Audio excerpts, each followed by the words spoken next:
A gente segue nesse tema agora com o debate para poder explicar. É constitucional ou não é constitucional? O Arena recebe os juristas André Marcília e também Álvaro Palma de Jorge, ambos professores de Direito. Senhores, muito obrigado pela presença de cada um aqui no Arena, na CNN. Eu vou começar com uma pergunta, cada um terá uns 2 minutos para poder responder. Quando eu começar a falar um ok, para sinalizar mais ou menos que o tempo está acabando. O pedido de prisão contra a Zambelli é constitucional? Eu vou começar o nosso debate com o Álvaro Palma, o professor Álvaro Palma. Eu sempre sigo a ordem alfabética, mas no caso, começa com a mesma letra. Eu vou para a segunda letra do nome, então. Professor, boa noite, obrigado pela presença. Boa noite, um prazer estar aqui com vocês. Olha, essa questão, tem uma questão da literalidade, né, que acabou de ser mencionada. A Constituição expressa ao impedir a prisão de parlamentares no exercício do mandato, mas isso tem uma razão, né? A razão para se impedir a prisão do deputado é justamente para evitar que uma decisão do Poder Judiciário acabe inviabilizando o exercício da atividade parlamentar. No caso concreto, acho que o que o ministro Alexandre de Moraes ponderou foram 2 questões.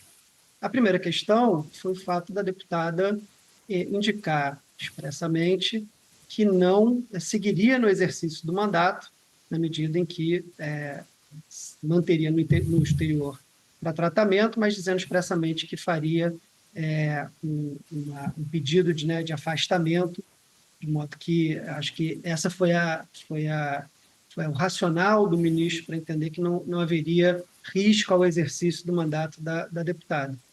E o segundo é uma questão que a prisão preventiva, né, por regra, ela só pode ser de fato decretada como uma última medida, né, quando outras medidas cautelares não puderem ser aplicadas. E no caso da deputada, eu acho que, de novo, na interpretação do ministro, o que ficou claro é que ele entendeu que ela estava tentando, de fato, evitar, né, de ser presa, de ter uma eficácia à decisão de condenação do Supremo, na medida em que ela apresentou um recurso, né, os embargos, à decisão, que estava para ser julgada, salvo engano, agora dia 6, e por conta disso, quer dizer, nesse meio tempo, o fato de ter deixado o país e dizer que não voltava, foi entendido pelo ministro como uma forma de tentar se evadir da persecução penal. Eu acho que foram esses os fundamentos pelos quais o ministro entendeu que a prisão seria cabível, não obstante essa regra constitucional de que os deputados, no exercício do mandato, não devem sofrer esse tipo de prisão por parte do Poder Judiciário. Ok. Professor André, o pedido de prisão contra a parlamentar é constitucional? Boa noite.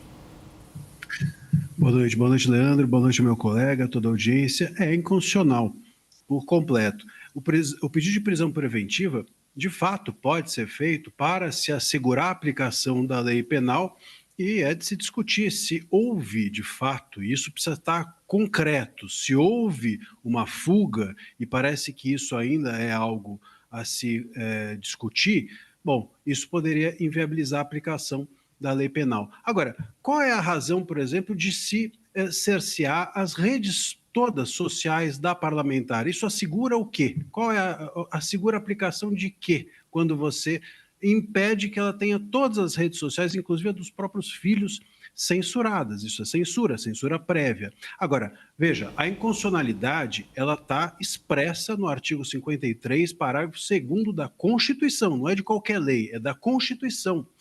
E quando a gente, e diz lá que a parlamentar só pode ser preso por crime inafiançável, em flagrante. E ainda assim, não é o caso, ela não é crime inafiançável, não foi em flagrante, e ainda assim, nesses casos, o juiz que determina a prisão precisa remeter os autos para a Casa Legislativa para que ela delibere por maioria se referenda ou não aquela prisão. Não é crime inafiançável, não houve flagrante, ninguém remeteu os autos para nenhum lugar, o Legislativo não deliberou sobre coisa nenhuma, então está se passando por cima da Constituição.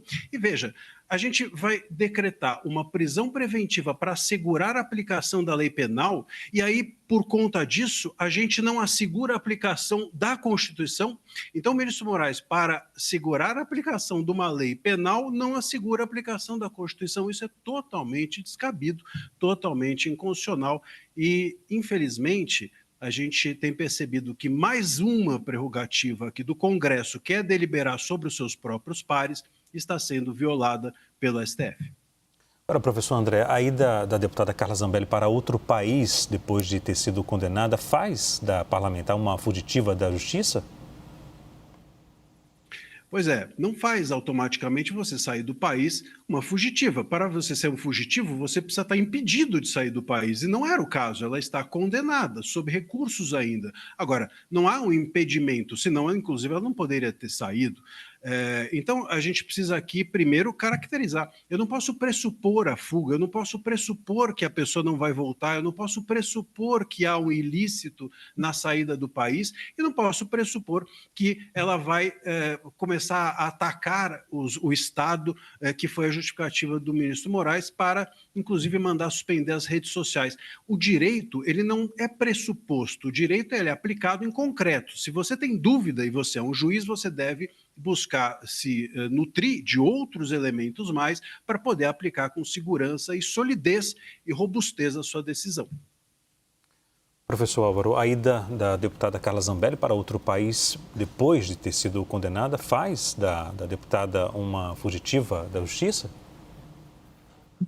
Acho que o professor André colocou bem, quer dizer, a questão, o fato dela deixar o país sem ter uma ordem para não deixar, não seria um problema a priori. Acho que o problema é se você continuar analisando, e aí voltando para a questão que o professor estava preocupado, os dados concretos. Há uma série de entrevistas da deputada indicando que não exerceria o mandato parlamentar e que não retornaria ao país na medida em que ela entende que está sendo perseguida. Ela disse com todas as letras que passa por um julgamento político, portanto, não teria nenhum interesse, nem gostaria de se submeter à persecução penal no país. Portanto, eu acho que o que aconteceu depois da fuga, ou depois da ida para o exterior, é que levou o ministro a entender que, de fato, houve uma fuga. Agora, é importante a gente lembrar que esse caso da Zambelli, ele não é inédito, né?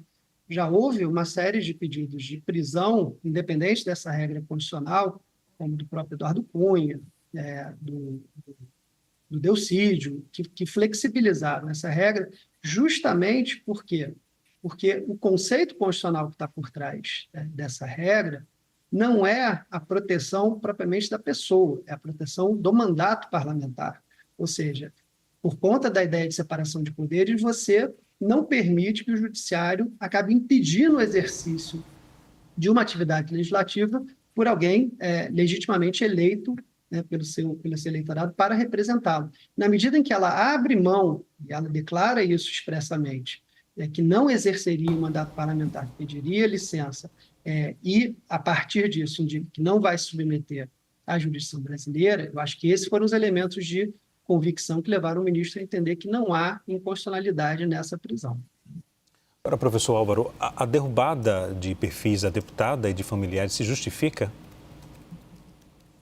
Esse eu realmente concordo com o professor. Acho que é um ponto muito controverso dessa decisão. Quer dizer, porque o link entre fugir da persecução penal e a proibição de acesso às redes ou de manifestação nas redes, eu confesso que não vi o pedido da Procuradoria-Geral da República sobre esse tema e em que a Procuradoria fundamentava esse pedido. Na verdade, isso aparece na decisão, mas não há uma fundamentação mais extensa do porquê, né, isso está relacionado com a ideia de prisão preventiva da deputada. Então, de fato, acho que sem ver os autos, é difícil a gente elucubrar sobre, né, quais são as provas que estão lá que eventualmente levaram o ministro a tomar essa decisão. Mas eu concordo com o professor André que, a priori, não parece uma questão associada propriamente ao que o ministro entendeu como a fuga da deputada. Professor André Marcílio, o senhor comentou sobre as redes sociais dos familiares. Eu vou colocar aqui um ponto no debate que está no Marco Civil da Internet, no artigo 19, por sinal, é o artigo que está sendo analisado pelo plenário do Supremo Tribunal Federal, hoje, por sinal, com a análise do ministro André Mendonça. No parágrafo 1º, professor André, diz o seguinte: a ordem judicial de que trata o capítulo, no caso, deverá conter, sob pena de nulidade, identificação clara e específica do conteúdo apontado como infringente.